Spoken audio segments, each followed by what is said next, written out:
Ujian terbuka program doktor Fakultas Ekonomika dan Bisnis Universitas Gadjah Mada bagi Saudara Hendrian akan segera demi kelancaran jalannya ujian terbuka pada siang hari ini, kami mohon selain tim penguji dan promovendus, selama ujian terbuka berlangsung untuk mematikan mikrofon dan tidak menampilkan video atau gambar. Terima kasih. Ketua Tim Penguji Bapak Sony Warsono Mafis PhD, Ketua Departemen Akuntansi Fakultas Ekonomika dan Bisnis Universitas Gadjah Mada, membuka.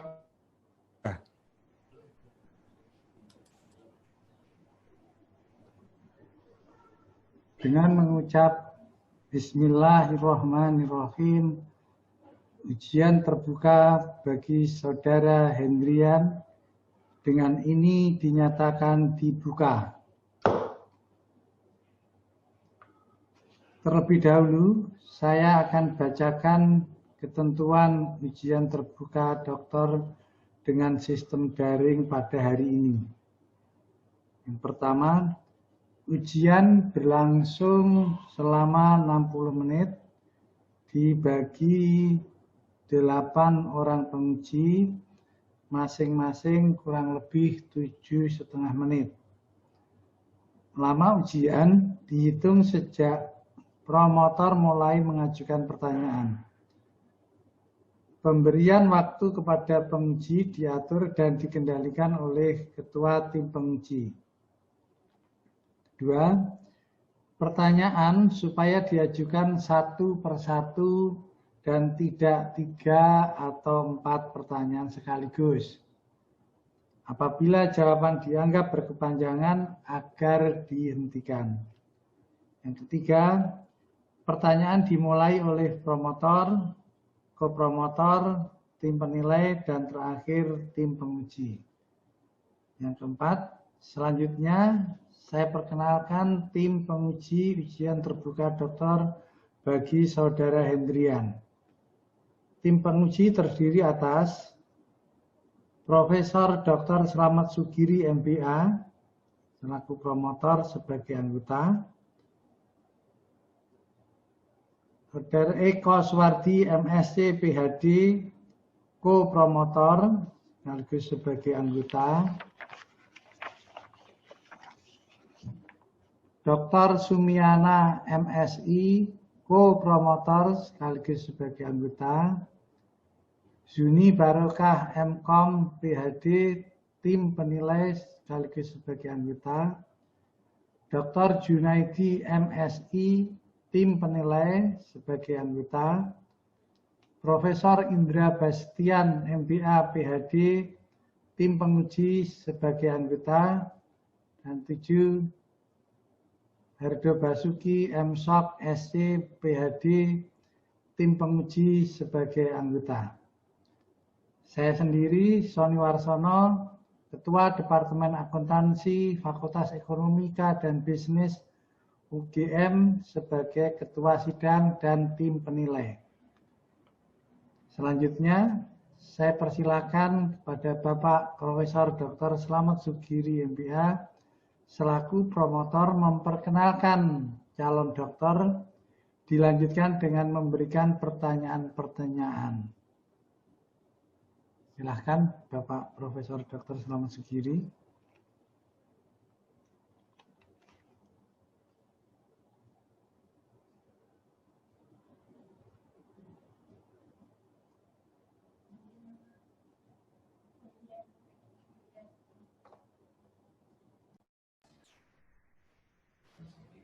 Mohon maaf Pak Slamet, masih unmute. Baik, terima kasih Saudara Ketua Sidang, Dr. Sony Warsono. Bapak-bapak dan ibu-ibu semuanya, selamat siang. Saya akan membacakan profil dari Saudara promovendus yang mudah-mudahan dalam waktu yang tidak lama lagi akan menjadi doktor. Nama Hendrian SE MSI, laki-laki, ya. Ini institusi dari universitas terbuka. Keluarga, ayah dan ibu ini sudah dua-duanya almarhum dan almarhumah. Ayah itu Pak Martunus dan ibu Haji Zainab Jamin. Sedangkan istri adalah Ibu Nining Setianingsih, bekerja sebagai pegawai negeri sipil di Universitas Terbuka. Kemudian putra ada 2, sudah lengkap, laki-laki dan perempuan. Yang laki-laki adalah Mas Altaf Syah Abdali, dan yang perempuan itu Mbak Alifa Sausanada. Pak Hendrian SEMS ini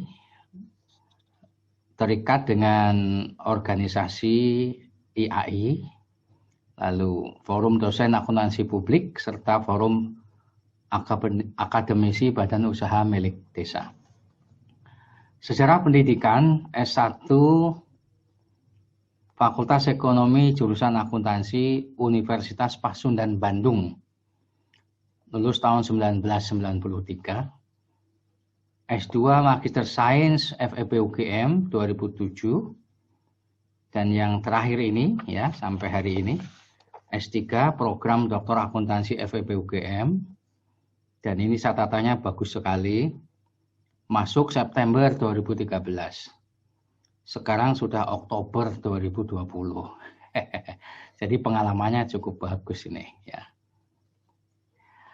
Pengalaman bekerja, auditor di kantor akuntan Zainirwan Zain tahun 94 sampai 96. Lalu auditor di kantor akuntan Junaidi dan Khairul Marom 96-97 dan seterusnya ya, terlalu panjang. Pengalaman kerjanya banyak. Pengelola, sekarang beliau menjadi ketua program studi sekarang ketua jurusan akuntansi Fakultas Ekonomi UT. Ya, yang mulai tahun 2020. Jadi sebelum lulus sudah menjadi ketua jurusan. Lalu pernah menjadi ketua program studi akuntansi Fakultas Ekonomi UT tahun 2010 sampai 2013. Ini karya ilmiahnya cukup banyak ya, kalau saya bacakan semuanya waktunya habis. Ya. Salah satu aja saya sebutkan atau 2 ya. Ini bersama Pak Sumiana. Itu terbit di The Indonesian Journal of Accounting Research. Judulnya apa ini? ROE and EVA, How do they explain the degree of association of stock return models? Kemudian yang lainnya itu bersama Rini Dwiani dan Pak Eko Swardi. Judulnya Antecedent Factors on Auditor's Attitude to Intend for Conducting a Qualified Audit. Dan masih ada yang lainnya. Karya modul ya, karya modul itu penulis kedua BMP modul ya, Laboratorium Akuntansi Kecamatan dan Desa Pengembang Desain Instruksional BMP XI 4422 BMP T1. Kemudian masih ada yang lain lagi. Dan yang terakhir mungkin perlu saya sampaikan mengenai penghargaan yang pernah diterima oleh Saudara Promovendus, yaitu dosen berprestasi terbaik Harapan 2 tingkat Universitas Terbuka tahun 2009. Yang kedua, penghargaan 10 tahun berkarya di Universitas Terbuka tahun 2013. Demikian Bapak dan Ibu, profil dan CV Saudara Promovendus Pak Hendrian SEMSI. Selanjutnya saya akan mengajukan pertanyaan pada Saudara Hendrian Promovendus. Apakah Saudara sekarang dalam keadaan sehat jasmani dan rohani? Alhamdulillah, Prof. Sehat jasmani. Siap menerima pertanyaan? Insya Allah siap, Prof. Baik. Jaga stamina, nggak usah grogi ya. Ini judul disertasi Anda itu kan keberadaan hegemoni politis dalam keberpautannya dengan kualitas audit, pengujian basis triangulasi metode riset. Pertanyaan yang ingin saya ajukan adalah nomor satu. Sebenarnya apa itu hegemoni politis? Silahkan. Baik, Prof. Terima kasih, Prof. Hegemoni politis adalah dominasi dari aktor intelektual atau superstructure kepada pihak lain dengan cara halus dan tanpa paksaan, Prof. Jadi akibatnya adalah yang didominasi itu menerima secara konsensus. Baik. Jadi hegemoni politis itu sebenarnya sesuatu yang positif atau yang negatif bagi auditor. Dalam penelitian saya ini, Prof, hegemoni politis akan menurunkan kualitas audit. Jadi dalam tahap ini adalah suatu yang buruk. Buruk ya? Jadi sesuatu yang buruk. Baik. Artinya kaitannya dengan kualitas audit itu menurunkan. Begitu? Betul, Prof. Menurunkan kualitas audit. Oke, pertanyaan yang berikutnya ya. Tadi pertanyaan yang ikutannya itu kan masih nomor 1. Pertanyaan nomor 2. Anda mengajukan hipotesis 1 Ya. yang bunyinya lengkapnya seperti ini. Hegemoni politis yang diproksimatkan dengan kecakapan organisasional berasosiasi positif terhadap kualitas audit. Maksudnya berasosiasi positif bagaimana? Tadi kan katanya menurunkan. Tadinya katanya kan menurunkan kualitas audit. Akan tapi di hipotesis 1 ini Anda mengatakan bahwa hegemoni politis punya asosiasi positif terhadap kualitas audit. Bagaimana penjelasannya? Baik, Prof. Terima kasih, Prof. Secara empiris atau secara statistik memang dia itu berasosiasi positif. Jadi orang yang dianggap terkena hegemoni politis dengan proksimat kecakapan organisasional, dia itu adalah orang yang mudah diarahkan oleh pimpinan ataupun superstructure, dan orang itu mau diarahkan dan menerima dengan tujuan adalah audit yang berkualitas gitu. Kok hubungannya positif gimana maksudnya? Jadi jika hubungan itu adalah hubungan positif, maksudnya di sini adalah jika arahan itu adalah arahan yang positif atau arahan yang baik, akan diterima oleh auditor yang terkena hegemoni ini dengan baik pula, Bro. Jadi kalau arahan itu bersifat negatif atau yang buruk, dan akan diterima oleh auditor itu dengan buruk atau negatif pula. Demikian, Bro. Apakah ada asumsi ya kenapa Anda mengatakan bahwa hukumannya positif? Apakah misalnya ada asumsi bahwa auditor itu memang begitu blow on-nya atau tidak punya pendirian begitu? Apakah ada asumsi seperti itu? Kok bisa ada hegemoni politis seperti itu hubungannya? Bukan, Prof. Jadi maksudnya begini, Prof, bahwa orang yang terkena hegemoni itu dia mempunyai kecakapan organisasional dan kecakapan politis, Prof. Itu menurut Ferris dan Kimura. Jadi maksudnya adalah orang yang mempunyai kecakapan politis atau kecakapan organisasional itu adalah orang yang mampu berkoalisi, mampu untuk berkomunikasi, dan mampu untuk bekerjasama dengan baik. Salah satunya adalah dia bekerjasama dengan pimpinannya atau orang-orang di luar di dalam lingkungannya. Nah, di sini karena dia mempunyai kecakapan organisasional yang mampu dan juga bisa memperkirakan apa yang akan dialami ke depan untuk langkah dia dan juga langkah organisasi atau untuk tujuan organisasi, sehingga dia itu mampu diarahkan atau dapat diarahkan, begitu Prof. Berarti tergantung yang memberi arahan, nggak punya pendirian auditor. Dalam konteks ini arahan itu diterima, Prof. Jadi bagi dia arahan yang diberikan oleh pimpinan itu adalah untuk tujuan organisasi, sehingga arahan tersebut diterima, gitu, Prof. Oke, baik. Mudah-mudahan Anda masih ingat ya hipotesis 2-nya itu kan soal proksimatnya, ta? Yang pertama itu kecakapan organisasional, yang kedua diproksimatkan. Betul. Maksudnya hegemoni politis itu diproksimatkan dengan kecakapan politis ya. Betul. Ya. Tetapi yang saya perlu pertanyakan itu hipotesis 3. Apa yang mendorong Anda untuk mengajukan hipotesis 3? Bahwa ada interaksi antara kecakapan organisasional dan kecakapan politis. Apa tidak cukup satu persatu tadi?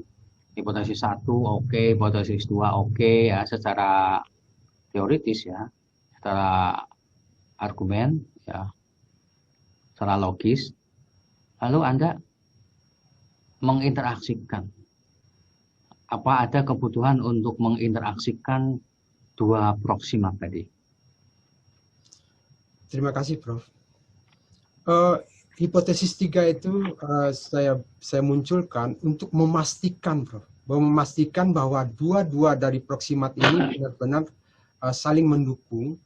Maksudnya di sini adalah orang-orang yang mempunyai yang terkena hegemoni politis adalah orang-orang yang mempunyai kecakapan politis dan kecakapan organisasional sekaligus. Jadi untuk memastikan ini terjadi, saya meninteraksikan keduanya, Prof. Oke. Pertanyaan terakhir ya. Saya sudah punya catatan untuk pertanyaan, tapi saya ganti. Ya. Apakah Anda dalam melakukan penelitian mengikuti paradigma positivisme?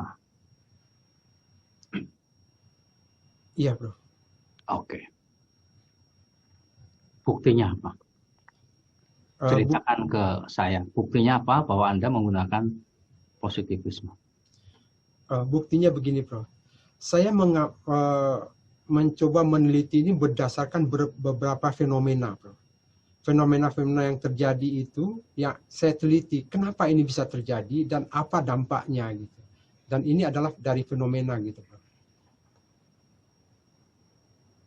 Sampai di situ aja? Iya, saya sampai. Bukannya semua penelitian itu dasarnya fenomena? Iya, Bro. Tapi saya diarahkan oleh promotor saya itu adalah berbasis fenomena ini adalah hal yang menarik untuk diteliti. Tapi masih kurang bahwa itu menunjukkan Anda mengikuti aliran positivisme. Hal lain apalagi yang perlu saudara sampaikan bahwa saudara itu mengikuti positivisme? Saya melihat kondisi yang ada di Indonesia dengan khususnya ke dalam tempat saya melakukan penelitian atau responden saya, bahwa ada institusi itu yang seharusnya itu adalah dia bisa independen dengan sendirinya, tapi pemberlakuannya sekarang itu adalah dia terpengaruh oleh faktor lain di luar institusinya gitu, Bro. Oke, baik. Saya nggak akan mengatakan saudara jawabannya benar atau salah karena itu urusan penilaian. Ya. Siap. Terima kasih kepada Pak Ketua. Waktu saya kembalikan. Terima kasih Saudara Promovendus. Terima kasih, Bro. Terima kasih Bapak Profesor Slamet Sugiri. Selanjutnya waktu kami serahkan kepada Bapak Eko Suwardi.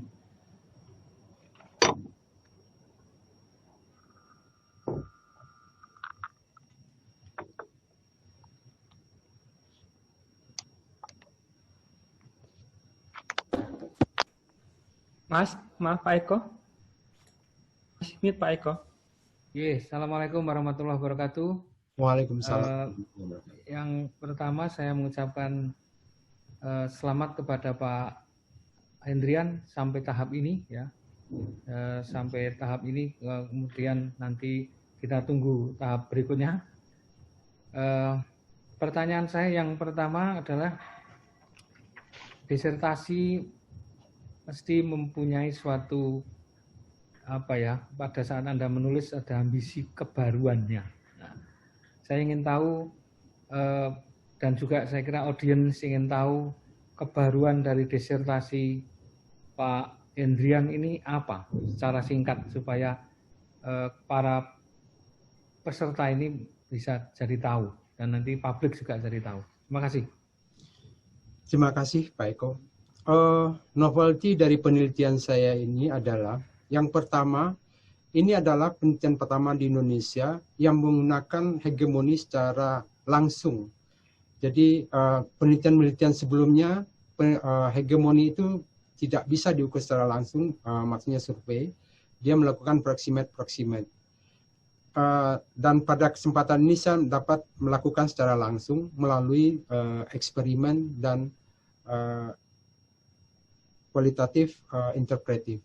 Yang kedua adalah, ini saya menggunakan triangulasi Pak Eko untuk penelitian ini. Jadi saya menggunakan 3 alat, survei, eksperimen, dan kualitatif interpretif. Terima kasih Pak Eko. Kemudian dari temuan Anda tadi, ini kan Anda menggunakan. Nah, terus kalau ditanya terus bagaimana ini sumbangannya terhadap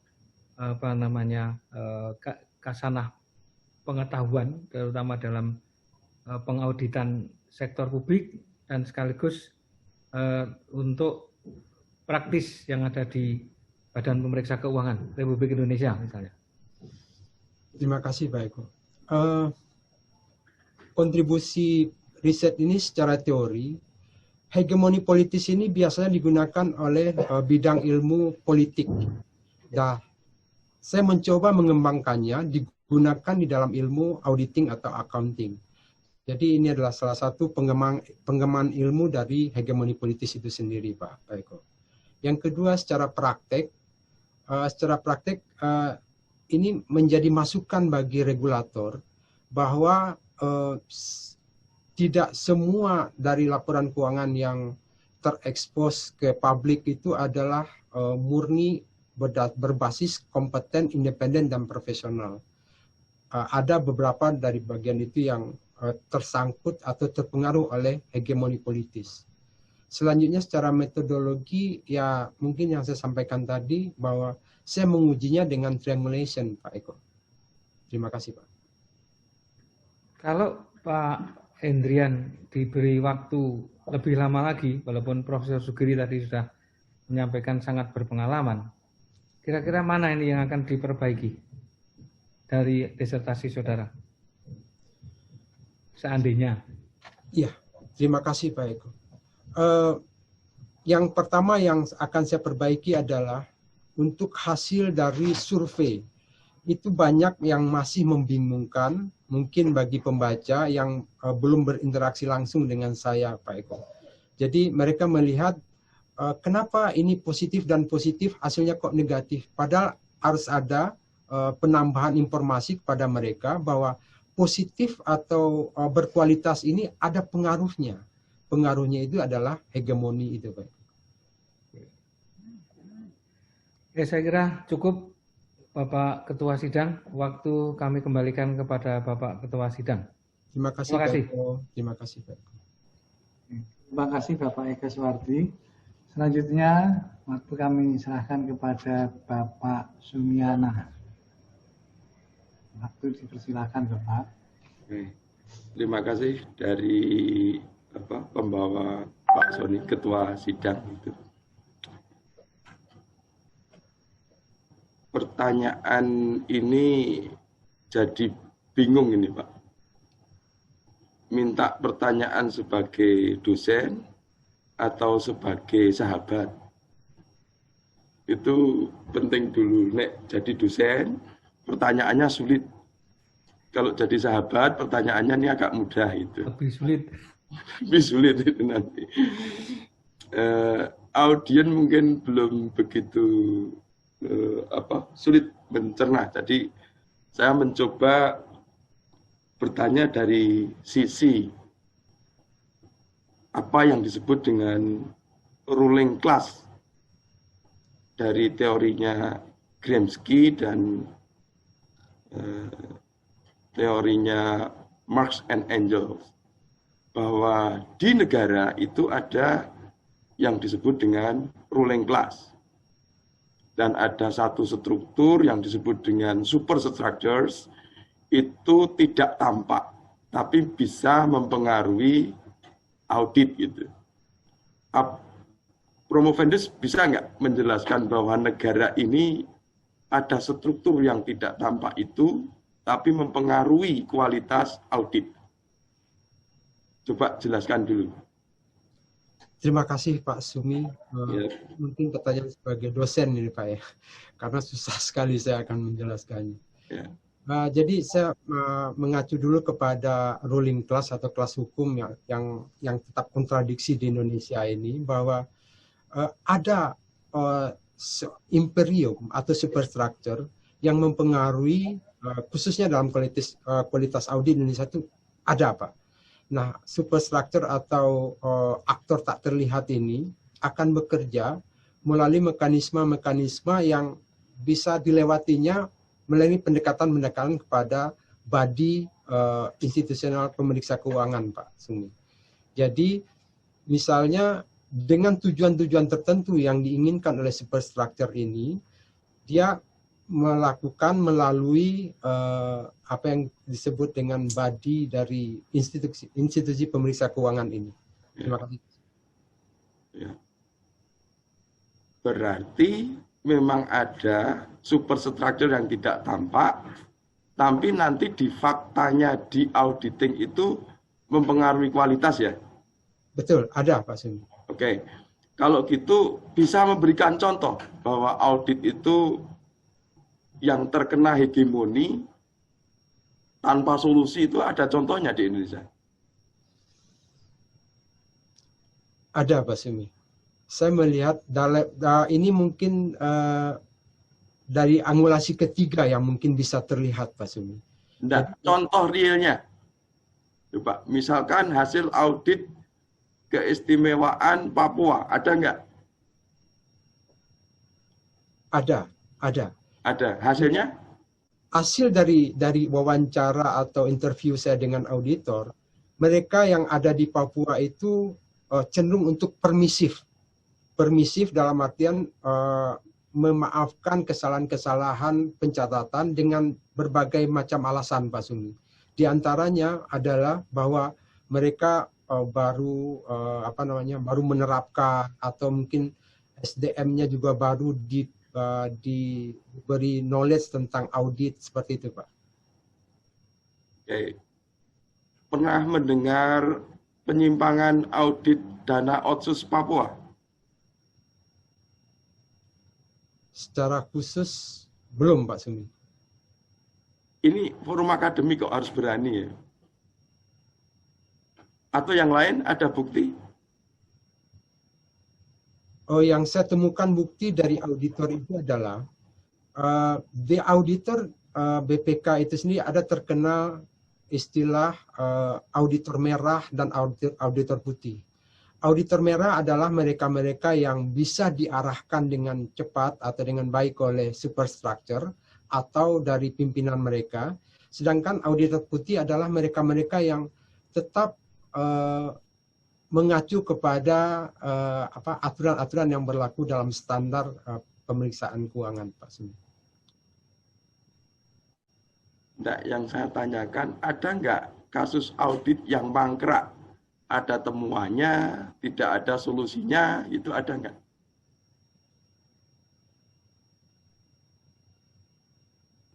Maksudnya apakah sampai tidak ada laporan opini gitu, Pak Sumi? Bukan laporan opini, temuan masa lalu, kemudian tidak pernah ada solusinya. Seperti di management letter audit tertentu tidak ada lanjutannya. Itu ada nggak? Ada, saya menemukan itu Pak Sumi, tapi saya tidak menyebutkan daerahnya. Jadi berdasarkan berbasis wawancara saya dengan responden atau informan, mereka mengatakan bahwa dari tahap awal audit itu sudah ada informasi atau arahan-arahan yang akan mempengaruhi mereka. Misal dalam satu kasus, mereka menemukan suatu pencatatan yang bermasalah. Misal, kalau memang ini forum akademik, saya akan menyampaikan di Papua itu terlalu banyak pengeluaran-pengeluaran yang dipermisifkan oleh auditor itu, Pak. Nah, sekarang ruling class ada di mana di situ? Kok banyak yang bertindak permisif? Itu ruling class adanya adalah jika terjadi kontradiksi antara satu kelompok dengan kelompok yang lain, Pak Sumi. Jadi satu kelompok ini menginginkan bahwa laporan audit itu harus berkualitas. Yang satu mungkin mengharapkan laporan audit itu adalah apa adanya, begitu Pak Sumi. Nah, sehingga terus superstructure bergerak di mana di antara titik itu? Superstructure bergerak di dalam yang menghegemoni, Pak Sumi. Jadi mereka yang menginginkan laporan keuangan itu tidak diaudit sebagaimana mestinya, Pak Sumi. Nah ya, itulah yang disebut dengan superstructure. Tampak atau tidak superstructure ini? Tidak tampak, Pak Sumi. Tapi bisa mengira-ira siapa? Kalau kita telusuri dalam mungkin secara intent, pasti kita akan menemukannya, Pak Sumi.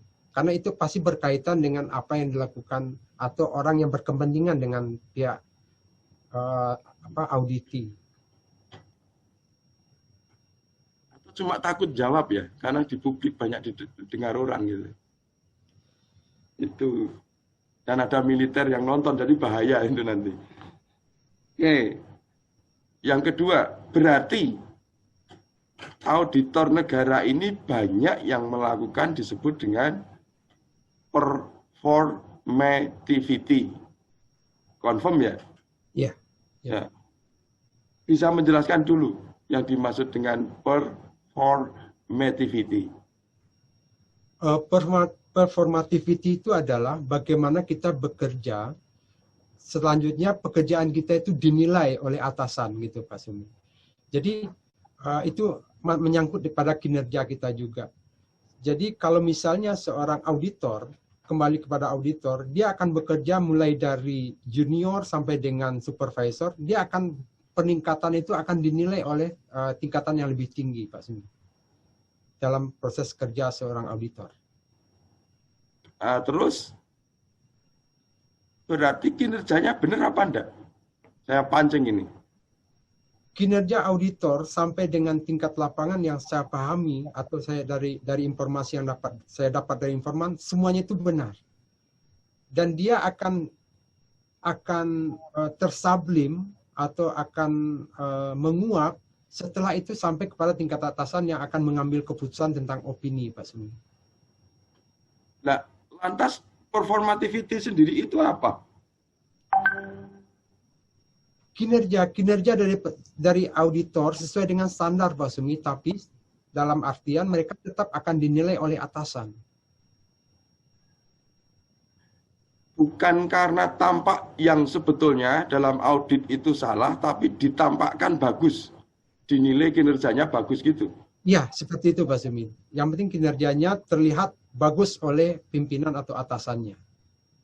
Nah, iya, sekarang hubungkan bahwa orang yang karena kena hegemoni dinyatakan kerjanya bagus, padahal itu menyimpang dari auditing yang asli, dari kemudian tetap dia dinyatakan dengan performativity yang bagus. Baik, Pak Sumi. Jadi saya kaitkan kembali dengan survei, orang yang terkena hegemoni politis adalah orang yang mempunyai kecakapan politis dan organisasional. Nah, dalam kaitan ini, mereka ini mampu, mereka sudah bekerja dengan benar, tapi mereka juga mampu diarahkan oleh pimpinan seolah-olah menghasilkan audit yang berkualitas gitu Pak. Seakan-akan menghasilkan audit yang berkualitas, padahal senyatanya tidak berkualitas Pak. Berarti itu adalah auditor yang terkena Hegemoni Pak. Aneksasi Pak. Ya, dari super structure, kan harusnya begitu. Iya Pak. Oke. Untuk yang di level kualitatif, saya bertanya di situ. Untuk membuktikan bahwa itu ada performativity apa di dalam auditing itu?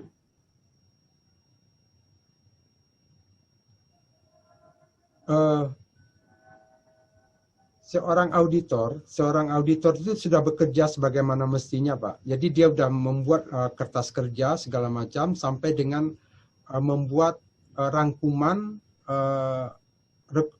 resume daripada laporan audit yang akan disampaikan ke atas. Nah, tapi dalam tahap-tahap tertentu dia diarahkan atau dihimbau oleh pimpinan untuk ya mungkin menghapus atau menghilangkan beberapa catatan temuan mereka, Pak. Itu wujud realnya seorang auditor melakukan mencapai performativity itu. Iya, Pak. Iya, Pak. Jadi walaupun dia telah membuat laporan sebagaimana mestinya pada awalnya, pada saat dilaporkan kepada pimpinan yang lebih tinggi, pimpinan tinggi mengarahkan untuk beberapa kejadian ya Pak, bukan semua kejadian. Jadi mereka mengarahkan untuk misalnya menghilangkan atau membuat toleransi yang lebih kepada satu informasi temuan tersebut, kemudian itu akan terkaburkan Pak. Oh, ya. Coba ini pertanyaan humor, jangan-jangan keliru nih yang dimaksud dengan performativity. Saya tahu kan Bu Hendrian namanya Nining Setia Ningsih. Itu humor ini biar Pak Dekan barang Pak Slamet Sugiri juga tertawa gitu loh. Apapun Mbak Ning kan sudah tua seumuran saya gitu kan, dan sudah gendut gitu. Terus Hendrian saya tanya, Mbak Ning masih cantik. Jawabannya apa, Promovendus? Masih cantik. Apakah jawaban masih cantik itu boleh disebut sebagai performativity? Iya, karena nanti saya akan dinilai oleh Bu Nining bahwa statement saya itu benar gitu Pak. Iya, seakan-akan Hendrian masih mencintai Mbak Ning gitu kan? Iya Pak. Ya gitu, itu namanya performativity. Jadi banyak auditor melakukan performativity untuk dalam kasus ini. Itu, yes, itu. Pak Sony, mohon tertawa dulu Pak Sony biar nggak serius gitu. Oke, yang waktu saya habis Pak Sony, ya sudah saya kembalikan ke Pak Sony.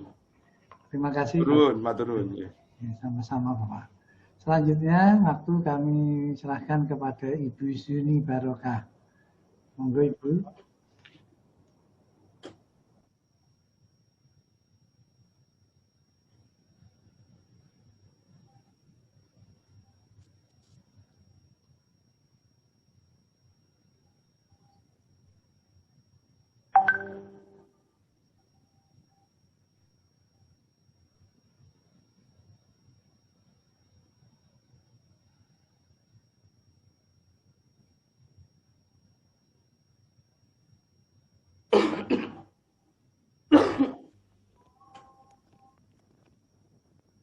Terima kasih Bapak Ibu. Assalamualaikum warahmatullahi wabarakatuh. Waalaikumsalam Mohon cek sudah terdengarkah suara saya Bapak? Ya, ampun Bu Yuni. Jelas. Sudah Mas. Ampun. Baik, terima kasih. Pak Hendrian tadi sudah disampaikan beberapa pertanyaan gitu ya. Kemudian juga sudah dijelaskan mengenai triangulasi. Bapak menyampaikan bahwa penggunaan atau Promovendus menyampaikan bahwa penggunaan triangulasi ini dalam penelitian ini hasilnya mempunyai kebermanfaatan yang lebih tinggi. Gitu. Nah, mungkin bisa dijelaskan mengapa dalam penelitian ini triangulasi bisa memberikan kebermanfaatan yang lebih tinggi dan apakah tujuan tersebut telah dicapai? Terima kasih. Terima kasih Bu Zuni. Menurut Olsen 2004, triangulation adalah mengacu beberapa metode untuk menghasilkan suatu tujuan yang diinginkan gitu. Jadi mengacu kepada Olsen 2004 itu, saya melihat metode survei, metode eksperimen, dan metode kualitatif interpretatif akhirnya itu saling menguatkan, Ibu Zuni, sehingga kebermanfaatannya itu lebih jelas dan lebih tampak. Begitu, Bu Zuni. Oke, baik. Kemudian dalam mengembangkan hipotesis kedua, penelitian ini berargumen dan juga mengacu pada Ferris et al. Ya 2005 dan Ferris et al. 2007 yang menyampaikan bahwa kecakapan politik terdiri dari 4 dimensi, yaitu kelihayan atau kecerdikan sosial, pengaruh interpersonal, kemudian kemampuan membangun jaringan, dan ketulusan yang nyata atau apparent sincerity, bukan artificial sincerity gitu ya. Nah, tadi jadi menarik dengan pertanyaan dari Pak Sumi tadi, Pak Sumiana, yaitu bahwa ketika terhegemoni itu tampaknya sincerity menjadi seperti paradoksal begitu ya. Kok justru apparent sincerity menjadi dimensi dari kecakapan politis. Nah, mungkin bisa tolong dijelaskan bagaimana apparent sincerity ini atau ketulusan yang nyata atau utuh itu justru menjadi salah satu dimensi dari kecakapan politis. Tolong diberikan penjelasan Pak Hendrian. Terima kasih. Terima kasih, Bu Zuni. Jadi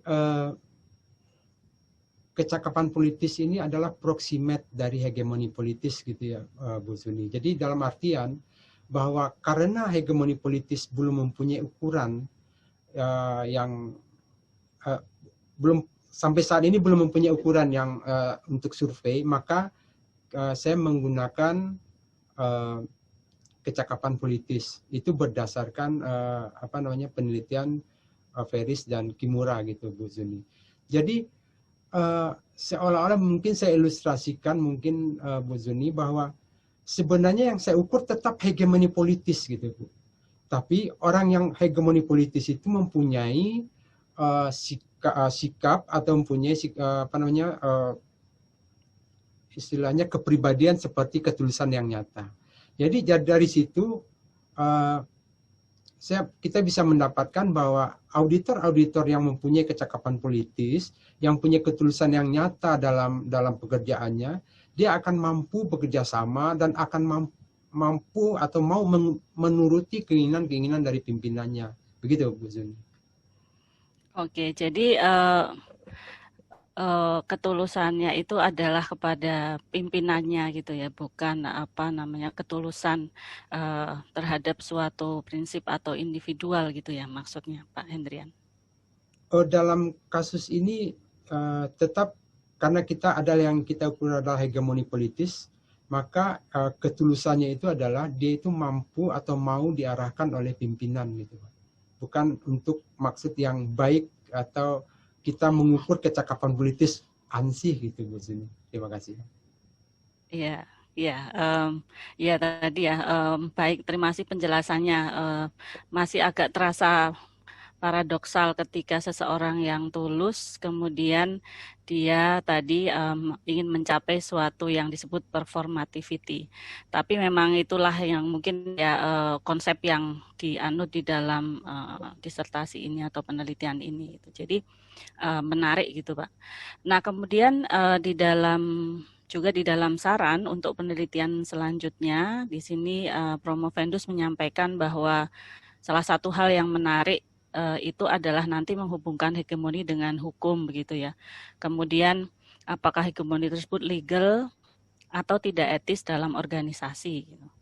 Nah, ini menggelitik juga gitu. Jadi menjadi kurios juga mengapakah hegemoni itu dianggap atau bagaimana menjelaskan bahwa hegemoni itu mungkin menjadi sesuatu yang tidak etis dalam organisasi.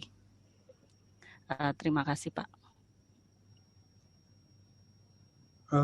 Ya, jadi mohon dijelaskan mengapa terdapat dugaan bahwa hegemoni itu dinilai menjadi sesuatu yang tidak etis atau dipertanyakan etis atau tidaknya. Ya, terima kasih Bu Zuni.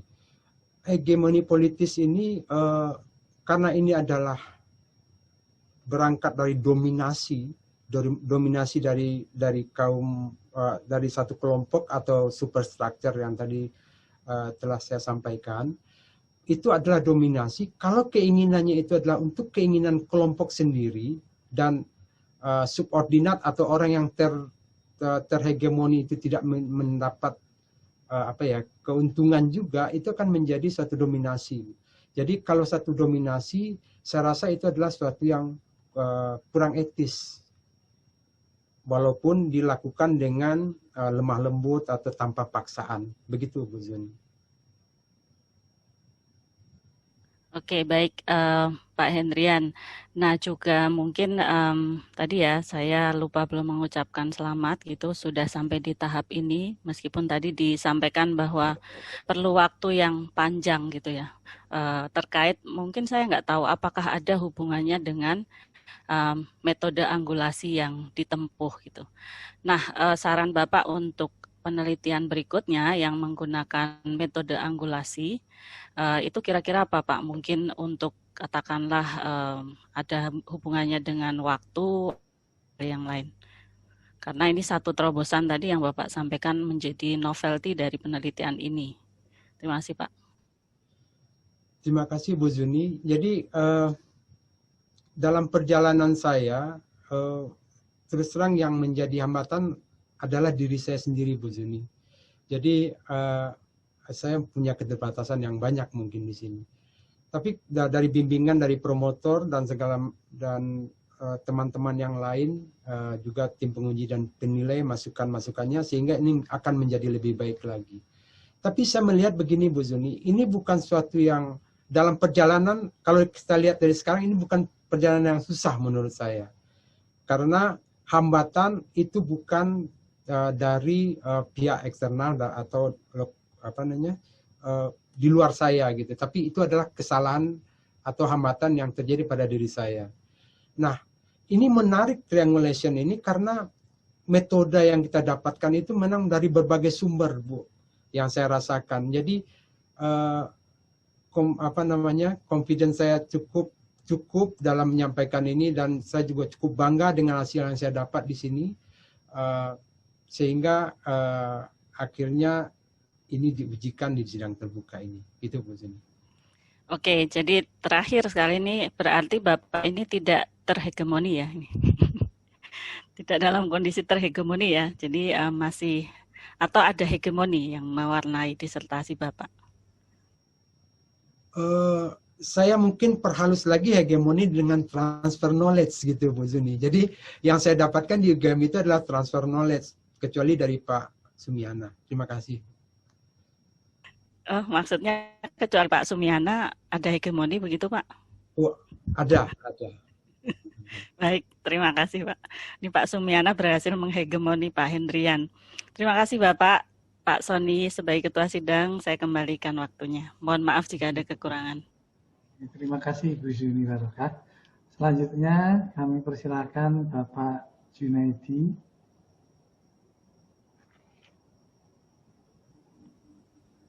Terima kasih Pak Ketua Sidang, tim promotor, penilai dan penguji, dan tentunya sebelumnya selamat juga buat Pak Hendrian terkait dengan proses hari ini. Terima kasih Pak. Mungkin melanjutkan pertanyaan dari Prof. Giri ataupun Pak Sumi tadi terkait dengan hegemoni politis. Jadi ini adalah terjadi di ranah pemerintahan. Pertanyaan saya, apakah bisa terjadi hegemoni politis itu pada sektor bisnis? Sangat bisa Pak Junaidi. Kalau menurut saya hegemoni itu adalah sekelompok Pak.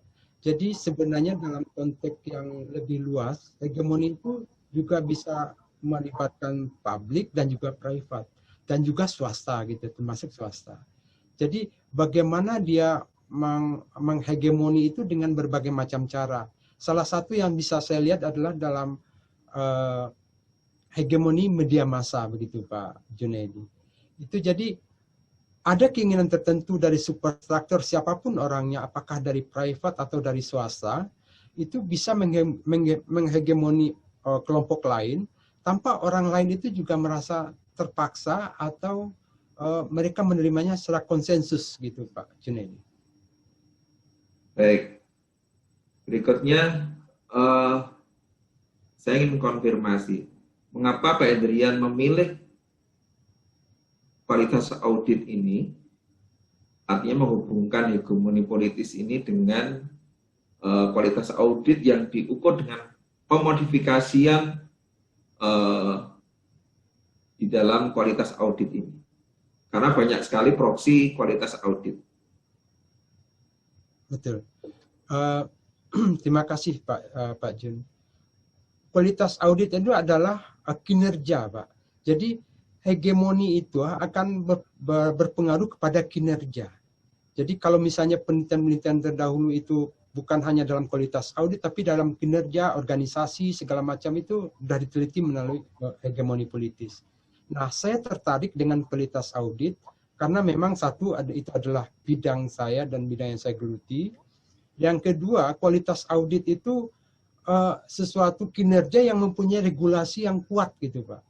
Mereka punya, seperti Angelo sampaikan, bahwa audit yang berkualitas itu adalah audit yang bagaimana seorang menemukan kesalahan dan melaporkannya. Nah, jadi benar-benar orang yang kompeten dan independen serta profesional juga bisa terhegemoni, gitu Pak Junaidi. Secara fenomena atau mungkin secara konsep, auditor yang memiliki kemampuan organisasional yang tinggi ataupun kompetensi yang tinggi itu lebih terhegemoni atau tidak secara politis? Mengacu kepada Gramsci itu bahwa maksud saya mengacu kepada Ferris dan Kimura, betul yang Pak Junaidi sampaikan bahwa orang yang mempunyai kecakapan organisasional dan kecakapan politis yang tinggi itu adalah orang yang lebih mudah terhegemoni. Jadi istilahnya kalau saya mempunyai ilustrasi, orang yang punya kecakapan politis itu adalah orang-orang yang di kelas atau di sekolah di SMA atau di mana itu orang yang berorganisasi, beraktivitas yang banyak dan gampang membangun network. Sedangkan orang yang tidak terhegemoni itu adalah, atau yang tidak mempunyai kecakapan politis adalah orang-orang yang introvert, yang penyendiri, yang duduknya sendiri, yang susah bergaul. Nah, jadi kalau itu saya ilustrasikan, maka orang yang gampang terhegemoni adalah orang yang juga mudah membangun komunikasi dengan orang lain, gitu Pak. Kira-kira secara teori atau mungkin pengamatan Pak Endrian, itu faktor apa yang dipertimbangkan sehingga orang yang misalnya punya kapabilitas atau auditor yang dia punya kemampuan organisasional tinggi justru terhegemoni politis atau lebih terhegemoni politis. Kira-kira faktor apa yang dipertimbangkan di situ secara konsep? Terima kasih Pak Junaidi. Faktor yang dipertimbangkan oleh orang-orang yang terhegemoni karena mempunyai kecakapan politis itu adalah faktor-faktor beyond-nya Pak, atau faktor-faktor di luarnya. Misalnya dia orang yang paham dengan tujuan organisasi, dia adalah orang yang paham atau mengerti tentang bagaimana mungkin arah prestasi dia ke depan, orang yang banyak mempunyai visi ke depan Pak Junaidi. Jadi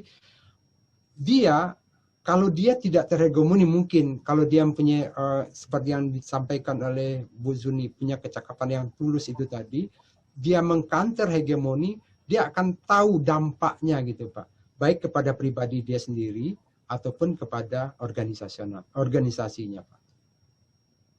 Berarti misalnya saya punya masuk kategori kemampuan organisasional, kemudian terhegemoni, berarti saya sebagai seorang auditor itu kualitas saya menjadi menurun atau menjadi positif atau menjadi negatif.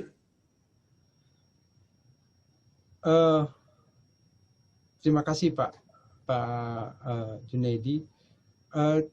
Kalau saya kembalikan kepada riset bahwa kita punya triangulation dan masing-masing adalah mutually eksklusif. Jadi kalau saya mengarah kepada survei di angulasi pertama, jadi mungkin bisa saya sampaikan begini Pak Junaidi. Orang yang mempunyai kecakapan politis adalah orang yang mampu membangun network, mampu berkomunikasi dan mampu menyatu dengan tujuan organisasi, sehingga kalau misalnya dia tidak sejalan atau tidak seirama dengan apa yang disampaikan pimpinan, dia akan tahu dampak kepada diri dia. Sehingga dia seolah-olah, atau istilah yang disampaikan Pak Sumi tadi, performativity-nya, dia seolah-olah berkualitas. Jadi membangun audit yang berkualitas gitu Pak. Padahal kalau kita ukur dengan hegemoni politis, itu adalah audit yang mempunyai disfungsional atau audit yang kualitasnya menurun, Pak. Oke. Jadi secara konsep hubungannya itu artinya menjadi kaitannya dengan hegemoni ke kualitas itu dampaknya negatif ya, Pak? Iya, menurun, Pak. Menurun. Menurunkan kualitas audit. Iya, menurunkan kualitas audit. Kemudian kalau dilihat secara praktik atau kebijakan kira-kira untuk kebijakan hasil riset Pak Hendrian itu untuk pengaturan auditor pemerintah itu kira-kira seperti apa? Yang pertama, kita harus menghilangkan body daripada institusi pemerintah ini dari politik, Pak. Jadi seperti Undang-Undang Nomor 15 Tahun 2006 tentang pemilihan ketua dan anggota BPK oleh DPR itu harus diganti atau undang-undangnya istilahnya dihilangkan gitu Pak, atau diganti. Yang kedua, saya menyarankan bahwa rotasi daripada audit di pemerintahan itu lebih cepat, Pak. Jadi itu mengurangi independensinya berhubungan dengan auditing. Terus yang ketiga, yang seperti saya sampaikan sebelumnya, bahwa saya juga ingin kalau menyarankan bahwa audit sebelum dilaporkan ke publik, laporan keuangan ke publik itu perlu di-review ulang. Review oleh audit yang lain gitu Pak. Dilakukan peer review gitu ya? Ya, peer review mungkin gitu. Baik, terima kasih atas konfirmasinya. Waktu saya kembalikan pada Ketua Sidang. Terima kasih Pak Junaidi. Selanjutnya kepada Bapak Profesor Indra Bastian. Waktu dipersilakan sekitar 7 menit.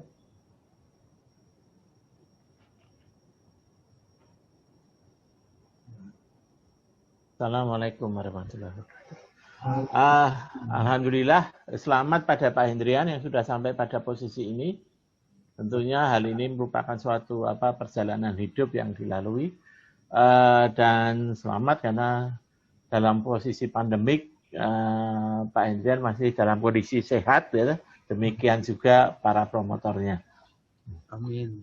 Alhamdulillah. Itu.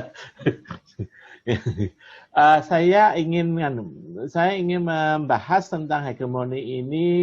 Kita sekarang dalam posisi daring.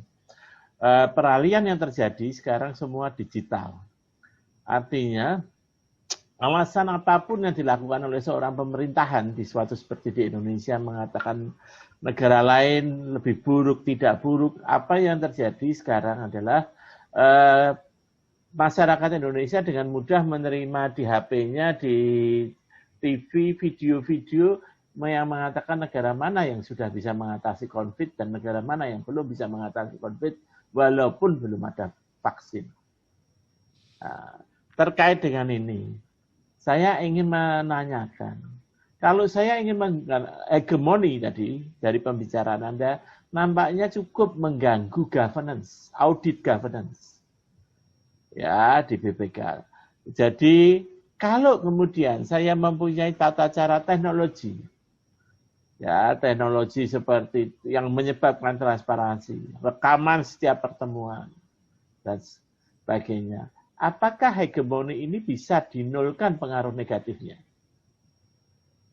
Silakan Pak Indian.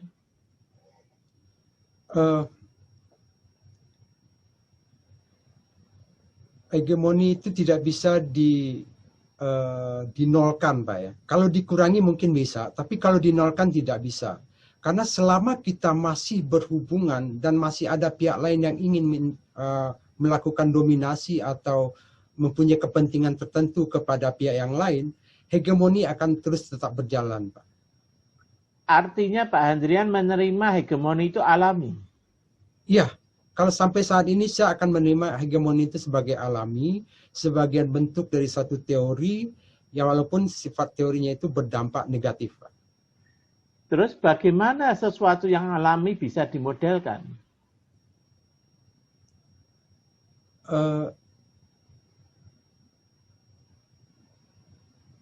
Saya nggak kurang menangkap. Ya, artinya ya kalau itu sesuatu itu alami, kekuatan manusia, badan kita, umur kita given, berarti alami. Sesuatu terjadi, sunatullah terjadi. Sehingga pertanyaan saya adalah, bagaimana hal-hal yang alami itu bisa dimodelkan?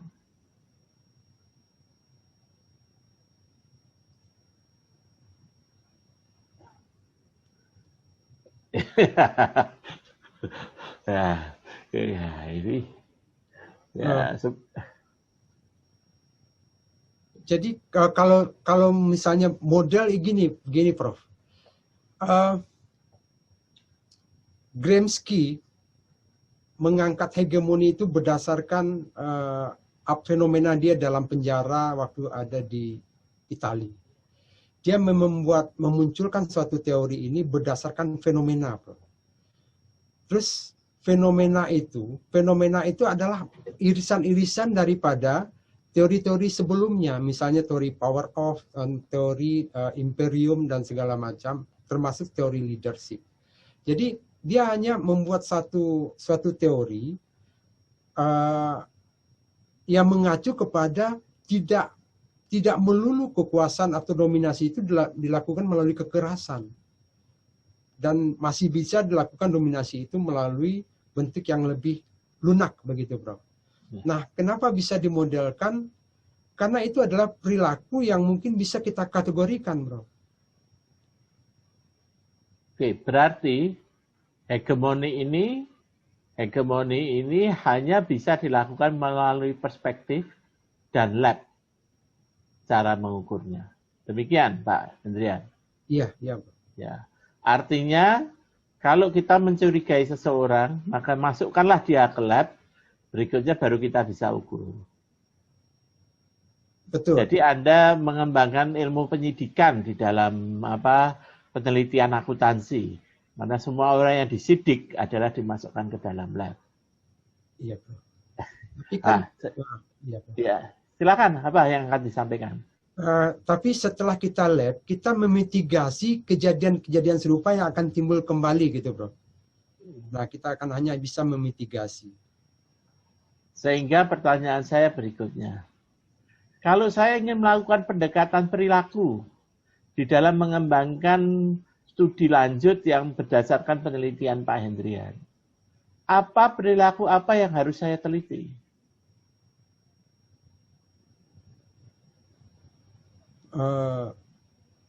Maksudnya, Prof? Untuk studi lanjut, ya. Dan tentunya karena ini tadi merupakan behavioral, saudara mengakui ini sebagai suatu perilaku, ya. Maka saya dan kita sepakat tadi bahwa ini adalah sunatullah yang harus selalu terjadi. Ya. Maka saya ingin tanya, kalau saya harus melakukan penelitian lebih lanjut, ya studi lebih lanjut tentang perilaku melakukan hegemoni, ya. menghegemoni seseorang, kan gitu kan istilahnya. Maka saya harus memfokuskan pada perilaku apa? Kalau saya mencoba mengusulkan, Prof. Jadi dalam eksperimen itu hegemoni yang paling dekat itu adalah hegemoni media, Prof. Jadi kalau kita ingin mempengaruhi orang, kita membuat suatu media-media yang itu kita berikan seperti derasnya hujan, maksudnya secara terus-menerus sehingga sampai orang itu terhegemoni dan sesuai dengan apa yang kita inginkan gitu, Prof. Berarti dengan kata lain, Anda mengatakan hegemoni yang paling superstructures adalah hegemoni media, atmosfer, dan mindset. Demikian. Iya, Prof. Ya, terima kasih Pak Ketua Sidang. Terima kasih, Prof. Terima kasih Bapak Profesor Indra Bastian. Yang terakhir, waktu kami berikan kepada Bapak Ardo Basuki. Terima kasih. Assalamualaikum warahmatullahi wabarakatuh. Mohon maaf, suara saya bisa terdengar dengan jelas? Jelas sekali, Pak Hardo. Ya. Oke, terima kasih. Ini waktunya tadi sudah diborong oleh promotor, terutama Pak Sumiana itu ya, hampir 15 menit. Ini satu-satu saya ceriti waktunya. Jadi sudah melebihi. Saya melihat di sini waktunya dari yang pertama 9 menit, 5 menit, 15 menit. Jadi saya mungkin tinggal 1 atau 2 pertanyaan. 1 menit. Baik. Jam juga boleh. Pak Hendrian, sekali lagi selamat. Sudah selesai ya, intinya pada tahap ini insya Allah bermanfaat ilmunya. Terkait dengan penelitian yang sangat menarik ini, saya tergelitik terkait dengan baru saja ini IAI, IAPI, IAMI mengeluarkan buku tentang kode etik gitu ya. Kode etik akuntan publik, akuntan manajemen, dan sebagainya. Nah ini ternyata kalau saya melihat kondisi secara nyata di lapangan, kode etik ini barangkali hanya tinggal masuk lemari gitu ya, nggak ada manfaatnya gitu ya, Mas. Jadi tahap itu dulu dari penelitian Pak Indrian terhadap kode etik yang dikeluarkan IAI baru-baru saja ini. Ya, terima kasih Pak Hardo. Kode etik itu kan mengacu kepada nilai atau kualitas dari moral ya Pak Hardo kalau saya nggak salah. Jadi di dalamnya itu ada integritas, ada objektif, ada profesional, dan ada berapa lagi kalau nggak salah itu ada 5 yang saya pahami itu Pak. Tapi bukan berarti kode etik yang dikeluarkan oleh IAI itu tidak berarti, bukan Pak. Itu adalah salah satu bentuk dari mitigasi untuk mengurangi hegemoni. Yang saya pahami seperti itu karena kode etik itu juga akan berhubungan dengan independensi, sedangkan hegemoni adalah juga berhubungan dengan independensi seorang auditor. Tapi dalam prakteknya Pak, dalam prakteknya yang sekarang, mungkin mohon maaf Pak Ardo, bahwa ini adalah penelitian dari 3 angulasi. Walaupun dalam itu ada fokus pada angulasi ketiga tentang wawancara yang mendalam itu, tapi pada kenyataannya Pak, mungkin saya rasa lebih banyak auditor yang tetap bekerja berdasarkan kompetensi, independensi, dan profesional Pak. Jadi masalah hegemoni ini adalah masalah-masalah yang jika ada suatu superstructure mempunyai keinginan tertentu terhadap auditi atau terhadap apa yang diaudit oleh auditor. Itu Pak Ardo. Ya, menyimak dari diskusi tadi dan juga membaca dari disertasi saudara, ini masalah independensi nampaknya sulit untuk kemudian kita tegakkan gitu ya. Nah, gimana ini bayangkan satu solusi gitu ya dari kondisi yang tadi memang sudah disampaikan terkait dengan faktor politik ini akhirnya menjadi kita tidak independen sebagai profesi auditor gitu ya, yang kemudian tadi isinya kalau bahasa Jawanya itu lamis ya gitu, jadi hanya sekedar pura-pura saja seperti Mas Hendrian tadi menyampaikan jawaban Pak Sumiana ini terhadap sang istri gitu ya. Ini guyon loh ini. Jadi situasi seperti ini gimana menegakkan independensi yang terkait dengan situasi yang ya mungkin barangkali dari sisi etika bisa diterima ya. Utilitarian itu kira-kira gimana? Apakah memang itu acceptable gitu ya, menerima satu kondisi praktek audit yang seperti ini? Kalau dari sisi benar salah mungkin jelas itu ya, right or wrong itu jelas. Ini tapi manfaat mungkin barangkali gimana? Apa memang itu yang menjadi argumen? Ya, terima kasih Pak Hardo. Jadi kalau menyangkut seperti yang Pak Hardo sampaikan, ya saya juga mengusulkan kita harus tarik dari mana independensi ini terganggu. Kalau emang itu dari politik, terus politik itu bisa kita telusuri kembali gitu Pak Hardo. Misalnya seperti kita mereview kembali Undang-Undang Nomor 15 tahun 2006 itu Pak tentang BPK, khususnya tentang pemilihan ketua BPK oleh anggota DPR. Nah, karena ya seperti anggota DPR, semuanya pasti berhubungan dengan politik, punya kepentingan tertentu gitu Pak Hardo. Jadi kita harus, kalau saya mengusulkan ya itu tadi, bahwa review untuk Undang-Undang Nomor 15 tahun 2006 itu harus cepat dilaksanakan. Terima kasih Pak Hardo. Oke, terima kasih. Terkait dengan yang saudara tulis di sini, ini sebetulnya teori dari ekonomi keren gitu ya. Ini kan pada umumnya auditor ini kan menerima fee dari klien gitu ya. Nah sehingga auditor itu tergantung dari permintaan klien gitu kan. Ya. Nah ini situasi yang serba sulit kita mengatasinya gitu ya. Jadi ada saran apa untuk supaya hubungannya itu tidak direct gitu ya. Yang kemudian yang memberi sama yang menerima itu tentunya ada penengah atau apa gitu ya. Kalau kita ciptakan, bisa nggak itu kita mengatasi ketergantungan, karena fee ini menyebabkan opini bisa jadi berubah itu, Pak Hendrian. Silakan. Betul Pak Hardo, terima kasih. Memang kalau dalam menyangkut kepada independent of appearance atau penampilan itu memang kita tidak bisa maksud saya apa yang Pak Hardo sampaikan tadi, saya juga meyakininya seperti itu Pak. Jadi kalau fee itu dibayarkan oleh auditi, sedangkan auditor itu juga ingin mempunyai penghasilan dari sana, memang susah untuk itu Pak.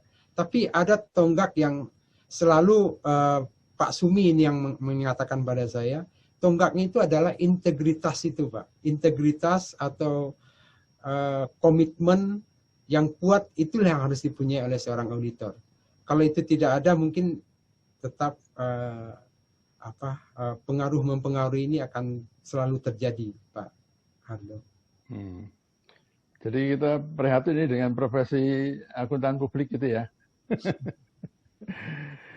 Oke, terakhir terkait dengan pertanyaan saya Pak Hendrian,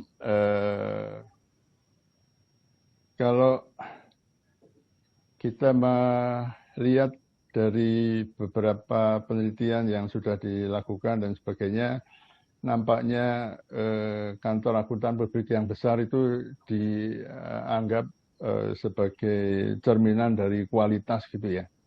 Ya. Tapi kalau yang KAP kecil kemudian dianggap kualitasnya jelek gitu ya.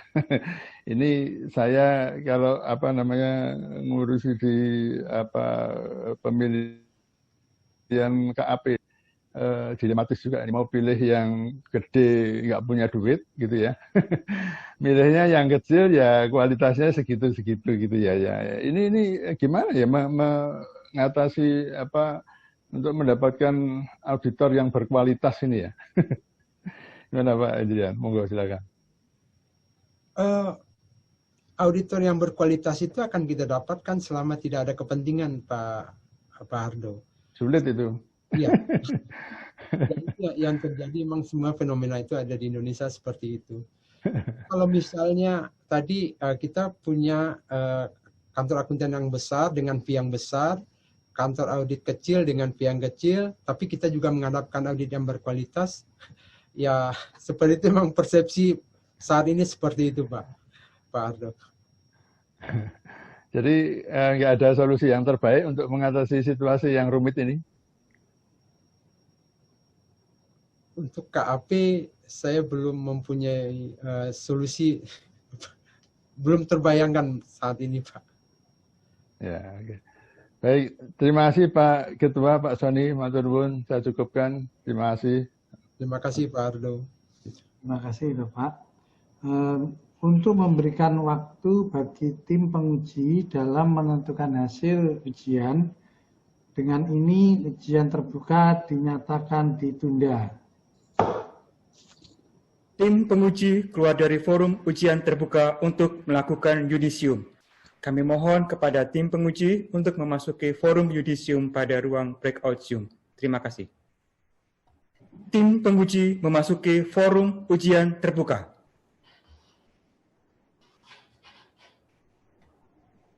Ketua tim penguji membuka kembali ujian terbuka program doktor.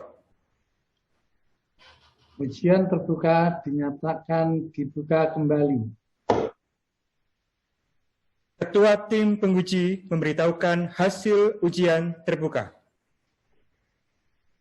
Saudara Hendrian, setelah tim penguji mempertimbangkan hasil ujian saudara, maka dengan ini saudara dinyatakan lulus dengan predikat sangat memuaskan.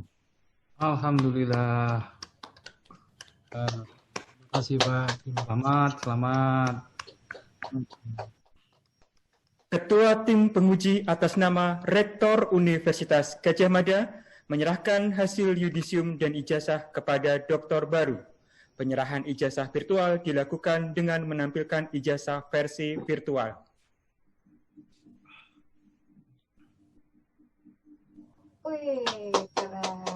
Saudara Hendri, keren.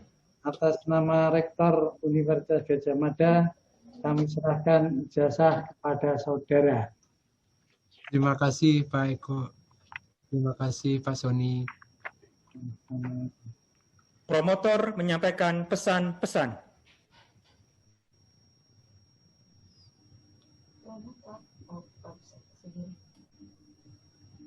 Baik, selamat siang Bapak-Bapak dan Ibu semuanya. Sekarang saatnya saya diminta oleh protokol, oleh MC untuk menyampaikan pesan-pesan kepada Saudara Dr. Hendrian. Alhamdulillah.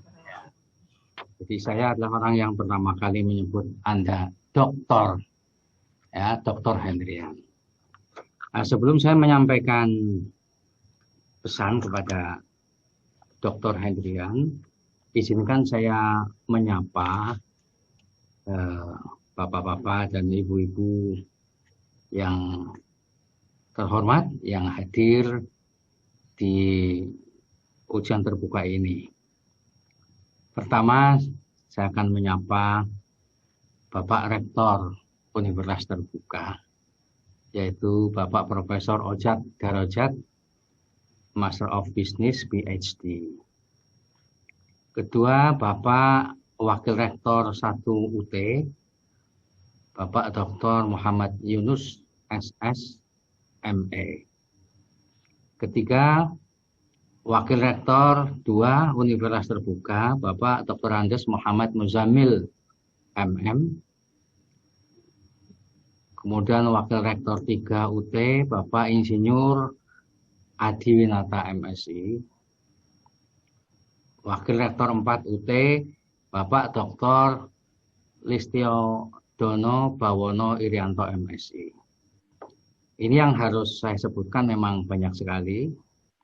Dan hari ini memang saya merasa bahwa pesan-pesan penting, ya, tetapi tidak sepenting silaturahim. Oleh karena itu mungkin waktu saya alokasikan lebih banyak kepada menyapa bapak-bapak dan ibu-ibu yang hadir di sini. Berikutnya saya akan menyapa Bapak Profesor Dr. Ali Muktianto SE MSI, Dekan FEUT, kepada Bapak Dr. Sofyan Arifin MSI, Dekan FH ISIP, ya, Fakultas Hukum ya, Fakultas Hukum, Ilmu Sosial dan Ilmu Politik mungkin.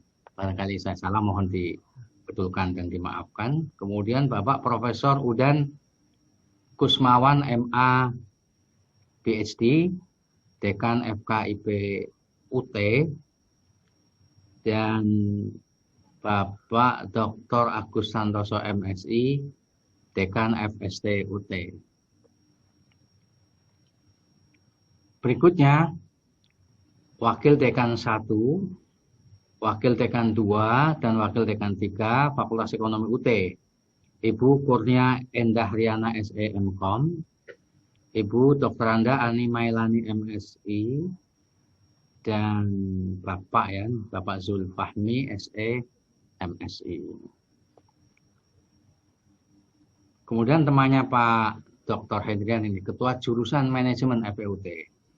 Kalau Pak Dr. Hendrian ini Ketua Jurusan Akuntansi. Ini Ketua Jurusan Manajemen FEUT, Bapak Dr. Zainur Hidayah. Betul ya, Bapak ya? Betul. Nah, Bapak Dr. Zainur Hidayah, SPI MM. Kemudian Ibu Dr. Eti Puji Lestari, SEMSI, Ketua Jurusan IE FEUT. Ini ada AFE, ada Vekon, ini enggak konsisten ini. Lalu Ibu Nurina Hartati, Ibu Nurina Hartati, SE MSC, Ketua Prodi AKB FEUT. Terakhir dari UT adalah Bapak Profesor Dr. Karnedi MA, Kepala LPPM UT. Berikutnya kepada keluarga ini ya, kepada keluarga saya menyapa ya, maaf ini Bapak Jenderal, saya izinkan menyapa ya. Pertama, Mayor Jenderal TNI Dedi Iswanto dan Puspom TNI 2017 sampai 2020. Ya, ini kakak Pak Hendrian. Makanya Pak Sumiana tadi kelihatan agak takut-takut pertanyaannya ini. Kemudian lagi yang terhormat Bapak Brigjen Polisi Sumego AS. Ini Direktur Polisi Udara Indonesia. Jadi sudah lengkap dari para pejabat Universitas Terbuka sampai keluarga. Tapi ada keluarga yang sangat khusus lagi ya bagi Pak Hendrian, bagi Dr. Hendrian, yaitu sang istri yang katanya masih cantik. Ya iyalah, masa nggak cantik. Ibu Nining Setianingsih ya. Halo Bu Nining, apa kabar? Kemudian kakak-kakak ini, kakaknya banyak ini, 1, 2, 3, 4, 5, 6, 7 saya sebutkan. Semuanya memang saya ingin menyapa hari ini. Pak Joko Maisrianto, kemudian Pak Isno, Ibu Rita, Bapak Hendra Del, Bapak Ismet, Bapak M. Priyono, dan Ibu Diana. Kemudian para pengunjung ini, banyak mahasiswa yang daftarnya itu dari nomor 27 ini sampai nomor 50 ini ya. Banyak sekali. Tapi saya tidak segan ya dan tidak takut kehabisan waktu untuk menyebutnya, saya sebutkan Bu Jurika yang dulu juga bimbingan saya, Bu Sari Admini sama bimbingan saya, Pak John Felix, lalu Ibu Hajah Siti Mutmainah, ini juga dulu pernah menjadi bimbingan saya, Ibu Popi Kusuma, Mas Anas Farhani, Mas Firma, kemudian Bu Evi Maria, Bu Popi Nurmasari, kemudian yang jauh, nun jauh di sana di Padang ini, Dr. Fauzan Misra ya. Kemudian yang daerah timur ada ini Hariman Bone, halo Mas Hariman Bone. Kemudian Mbak Aji, Mas Syafral, oh ada lagi Sain Pintor ini sudah lama ini. Arthur, Jenry Panjaitan, Martinus, Rudi, anggota Petukers ya, anggota Petuker ini. Irma atau hidup Petukers. Iya, Petukers ini ada S-nya ini. Rini Dwi. Nah, ini ada lagi yang daerah timur lagi nih. Sudah menghilang ini, sudah nggak mau kenal lagi promotornya nih. Hendrik Gamaliel. Halo Pak Dr. Hendrik Gamaliel. Lalu Bapak Direktur UT Yogyakarta itu Pak Anto Hidayat. Kemudian Bapak Bambang Cahyono dari PMT. Ini undangan yang insya Allah semuanya hadir. Nah sekarang saatnya saya memberi pesan atau kesan. Ya, yang ini singkat ya, yang ini singkat. Karena waktunya nanti habis untuk menyapa. Pertama, saya sebagai promotor dan mewakili para kopromotor mengucapkan selamat kepada Dr. Hendrian. Selamat ya, semoga penuh berkah. Ya, jangan nanti memperoleh gelar doktor malah celaka gitu ya. Mudah-mudahan berkah ya. Ya, bisa membawa berkah kepada diri sendiri, kepada keluarga, dan kepada universitas terbuka. Kedua, selamat kepada UT sebagai lembaga, FEB UT dan juga Departemen Akuntansi FEB UT serta para pejabatnya ya. Selamat yang kepada lembaga yang telah memperoleh tambahan lagi 1 doktor baru dengan keahlian khusus di bidang auditing. Ya, terutama mengenai hegemoni politis. Ya. Dari judulnya aja mengerikan, hegemoni politis. Kemudian selamat saya ucapkan ya, ini atas nama promotor dan kopromotor ya, kepada keluarga ya, istri, ayahanda, ibunda yang sudah tidak ada, mudah-mudahan mendapatkan berkah dari hasil pendidikan kepada putranya saudara Hendrian yang sekarang menjadi doktor ini. Juga selamat kepada Ananda, ya ada 2 orang, putra dan putri. Selamat Bapak Anda sukses, mudah-mudahan Anda berdua bisa menyusul.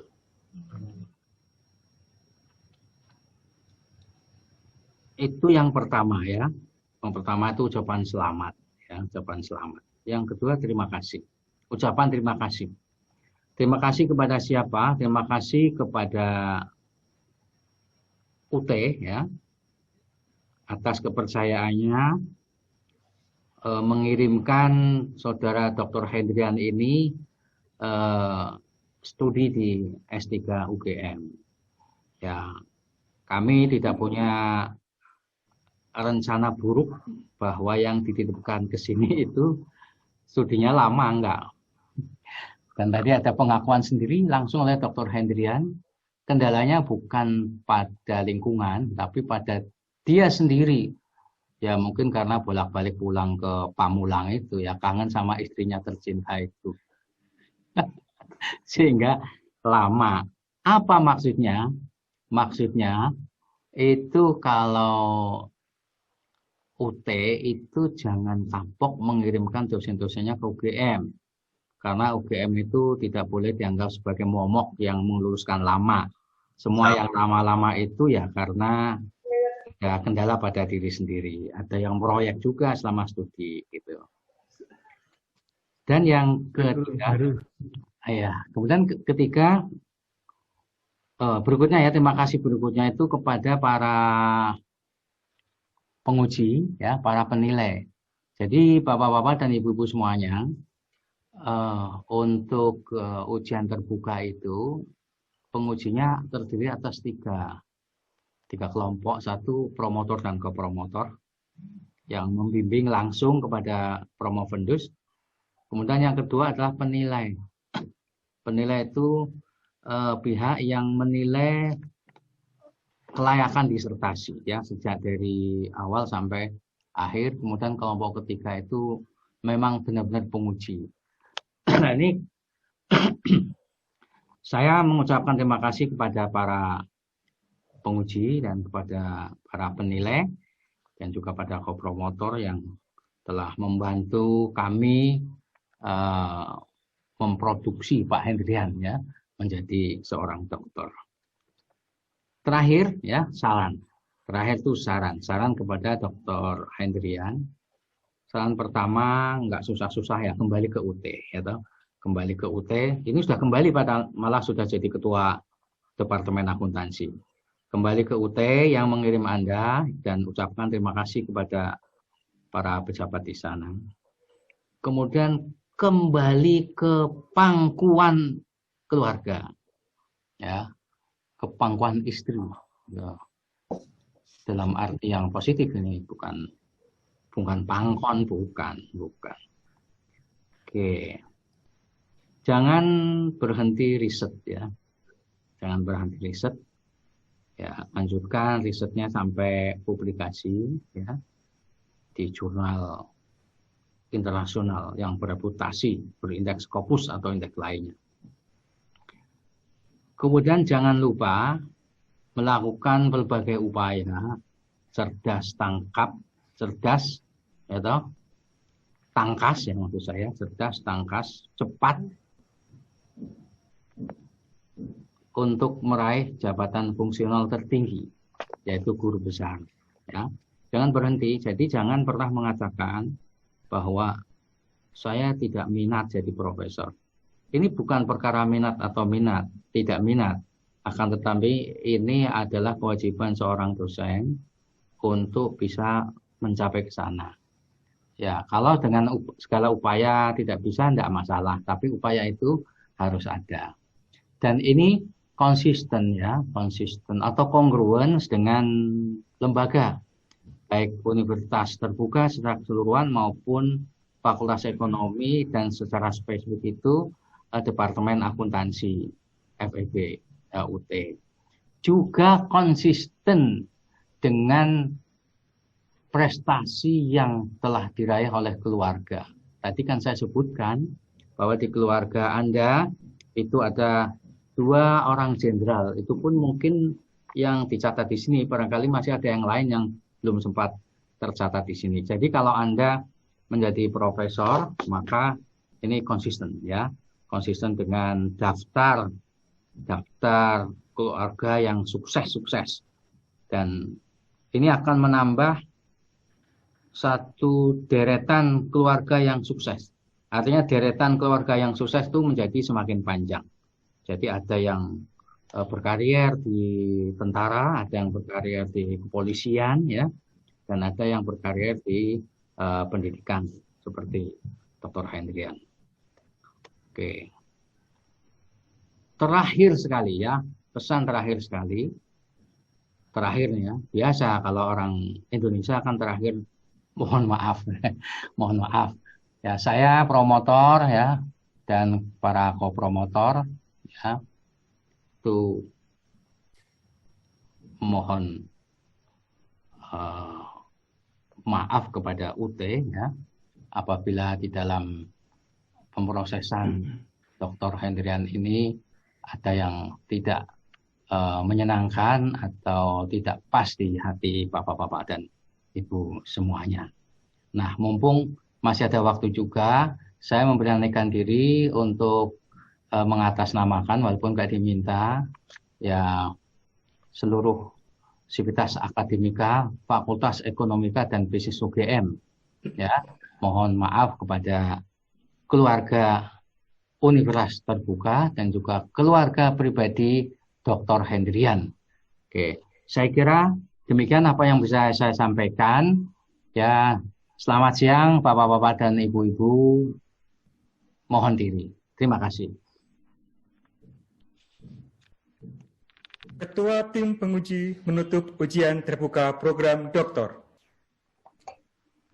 Sebelum ujian terbuka ini ditutup, dengan ini diberitahukan bahwa Saudara Hendrian adalah doktor ke 4.900 yang lulus ujian di Universitas Gadjah Mada dan ke 292 yang lulus ujian di FEB UGM. Dengan mengucap Alhamdulillah, dengan ini ujian terbuka dinyatakan ditutup.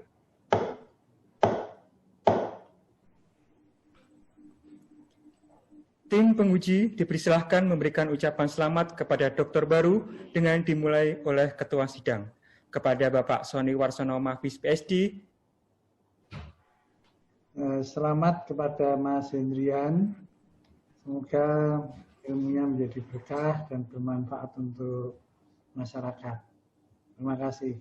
Terima kasih Pak Eko, Pak Sony, terima kasih. Terima kasih. Selanjutnya kepada Bapak Profesor Dr. Slamet, kami persilahkan. Selamat ya Pak Hendrian, mantap ya. Ya. Terima kasih, Bro. Sudah tidak ada hegemoni lagi, saudara. Terima kasih. Selanjutnya kami persilahkan kepada Bapak Eko Suwardi MSc PhD. Selamat kepada Dr. Hendrian. Anda telah mencapai puncak tertinggi gelar akademik ya. Saya ucapkan selamat sekali lagi. Semoga bermanfaat, sehat selalu, membarokahi semua untuk diri panjenengan dan keluarga serta UT dan kita semua. Sekali lagi selamat untuk Pak Hendrian, keluarga dan keluarga besar UT. Dan kami mohon maaf apabila banyak hal-hal yang kurang selama proses belajar mengajar bersama dengan saya. Semoga adik-adik kelas Mas Hendrian bisa dikirim lagi ke MD FEB karena kurikulum sudah berubah, semuanya akan lebih baik. Insya Allah, Bro. Terima kasih. Selanjutnya kepada Bapak Dr. Sumiana MSI, kami persilahkan. Yang pertama, saya mengucapkan selamat kepada Hendrian, dan yang kedua kepada Mbak Ning. Sesuai pertanyaan saya mendasar, saya besok akan nelpon setelah seminggu dari ini, apakah ada bedanya rasa doktor dan tidak, saya mau tanya itu sama Mbak Ning. Terima kasih.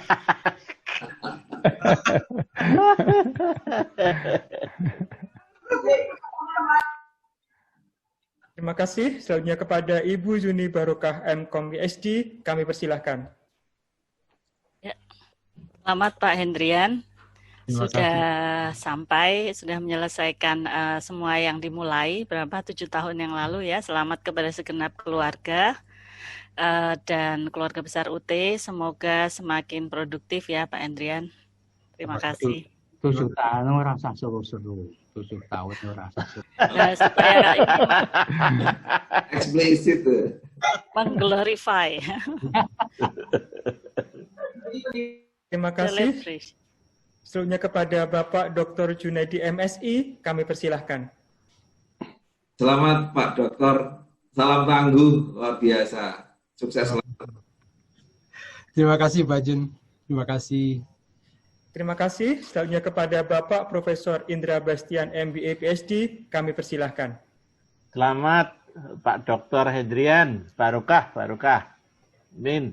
Terima kasih Prof. Terima kasih. Barokah Bu Zuni. Oh baik.